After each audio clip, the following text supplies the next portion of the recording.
I'm Heather Romheld, founder of Architects and Schemers. Welcome to today's blog post. Today we're answering a question from one of our readers. The question comes from Tina, and here's her question. I have a customer who I've given a refund to, but the customer is still not happy. When do I stop trying to make her happy? Well, Tina, there's no industry standard or best practice set for this. However, I would never stop trying to make a customer happy, and here's why. Even if she's no longer your customer, you want her to walk away happy so that she doesn't smear your name in social media or when she's having a conversation with her friends. Word of mouth can make or break your business, and if you don't believe this, here's an example that will open your eyes to this possibility. I have a friend who owned a real estate business. He sold information products that taught people how to flip homes. He was hugely successful flipping homes, and so his product taught others how to be as successful as he.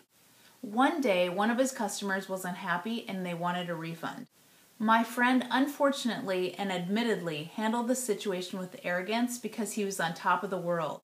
His company was making $3 million a year and people were coming out of the woodwork wanting his product.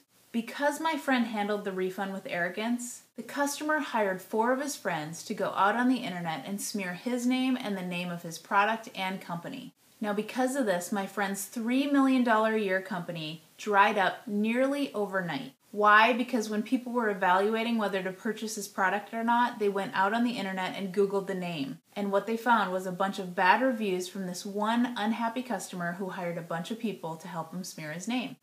He literally had to close the doors of his company, he filed bankruptcy, and had to get out of the real estate industry altogether. Talk about an atomic result from one unhappy customer's bad experience. This is why I say never give up on trying to make your customers happy. Here are some recommendations on how to handle a return so that you and your customers have a good outcome. Number 1, handle the situation with poise and grace and do not take it as a personal attack. I understand most of us pour our heart and soul into our products and services, but because one customer is unhappy, that does not mean they're attacking you personally. We all have personal styles and tastes, and not everything is going to work for everyone. Number 2, deliver on your return policy. You have a return policy or guarantee, so use it. And remember, you own this business, so if you want to give your customer something above your return policy, do it. If you feel it will diffuse a potentially dangerous social media situation, give them something extra. You should be constantly listening for feedback so that you can make your products better. And feedback from your customer is invaluable, so listen closely and understand exactly what the problem was and why your customer is asking for a return. The other reason for really understanding why your customer is making the return is it will give you insight into how to handle the situation. Ask the right questions and gain a clear understanding of why your customer is making the return so you know the exact remedy for the situation. With all the tools available to us for spreading word of mouth, whether it be good or bad, businesses have to be really careful about their customer experience. Even if you lose a customer because what you sell is not right for them, make sure that it stops there. Make the return experience a good experience so that the customer you lose doesn't spread negative word of mouth about your brand. Now we want to hear from you. Have you had a good or bad experience with the return? We want to hear about it. Leave your comment underneath the video and join the conversation. Thanks for watching, and we'll see you next week.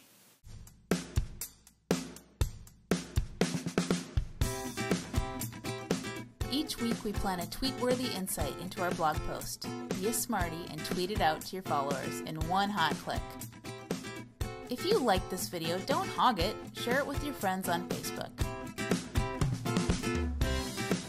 Come on over to architectsandschemers.com and share your opinion. While you're there, sign up for email updates so that you can access other great resources and learn more about how to build a better relationship with your customers.